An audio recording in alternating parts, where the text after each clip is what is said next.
Hugo, great to catch up with you on Sunday morning, the last day of the World Tour Grand Finals here in Incheon. This time you're not in the final, but you weren't far away. Amazing day yesterday. The ups and downs of being a world star in table tennis. How do you summarise things here in Incheon, beating Fan Zhendong yesterday, but ultimately last night missing out in the semi-final? Of course, it's a little bit bittersweet, but I'll take the positive. I think it's a bigger up than a down to beat Fan Zhendong, and not many players can do it. So I'm really happy with my level, and I'm showing that I can compete against the top Chinese players, and hopefully to be one of the top. The thrill from Brazil does it. Hugo Calderano takes down world number one. Yeah, I think the defeat against Harimoto is kind of okay, I guess. I didn't have enough energy for my next match. I think the match against Fan Zhendong took all the energy out of me, so it was hard to keep that up. Energy physically and mentally. I mean, it's not ideal to be playing two big games, we know, but more physical or mental or both. What was the factor, do you think? I think both together, because I put so much intensity into my game. Yeah, I like to be very physical, but also the mental part is a very big aspect of my game, and I need that intensity, to build my game and to be always very aggressive. I mean, just watching you playing against Fan Zhendong, you looked completely comfortable with the power and the level that we know Fan Zhendong plays all the time. Open rallies, the backhands, it was just incredible to watch. I mean, I think I remember a couple of times where the ball actually went past Fan Zhendong and his reaction was even too slow, which you don't see so often. Did you have a specific plan around just playing full power and going really attack? Yeah, I knew I had to be very aggressive from the start.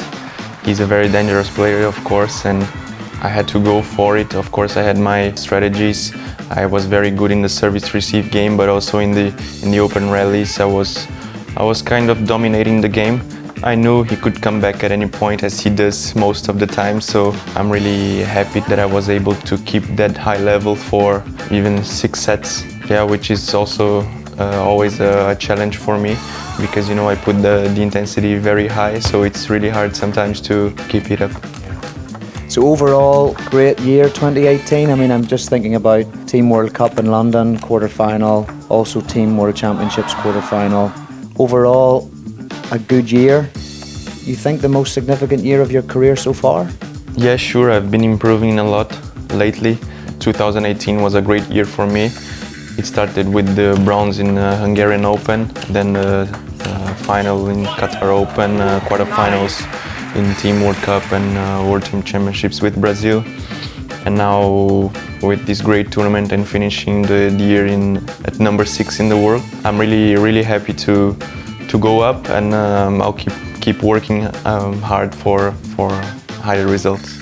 Of course, all sportsmen and women, there's the ups that you describe, but also maybe some of the downs or the not so goods. I mean, if I think about Paris in the Men's World Cup, tough opening match there, I think, against Emmanuel Lebesson. I think you were up. He fought back with the home crowd, and was that a bit of a not so good moment, or did you learn from it, or what do you take from Paris and other moments in the year?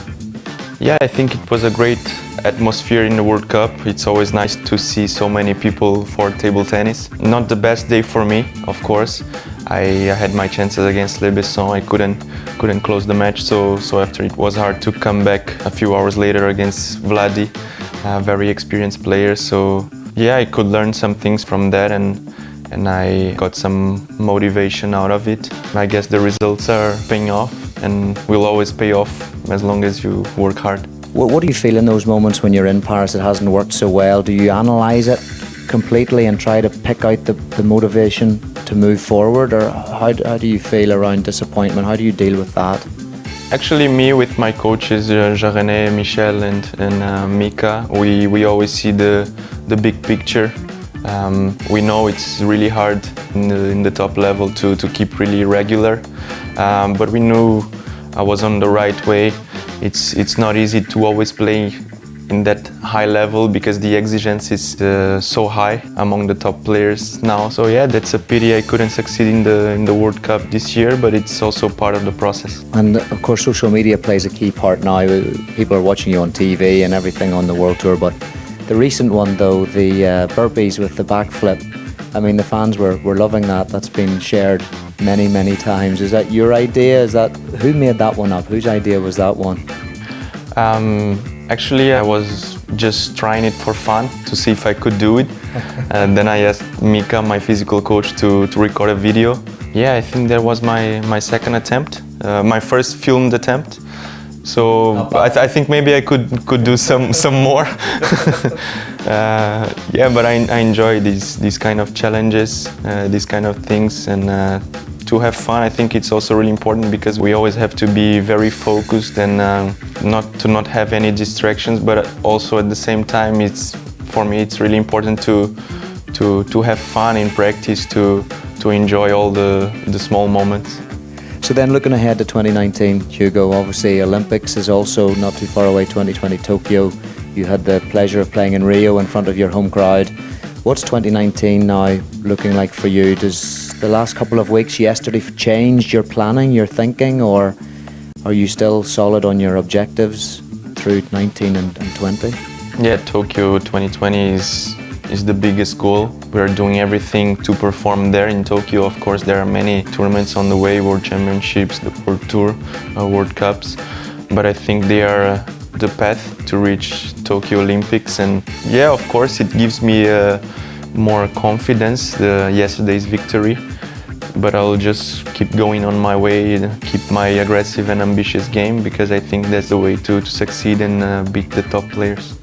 And I'm sure you'll continue to do so, Hugo. Thanks for joining us, it's been great. Good luck in the matches in Oxenhausen. Have a nice time in Spain, and see you in 2019. Yeah, thanks for having me. Thanks, Hugo. See you.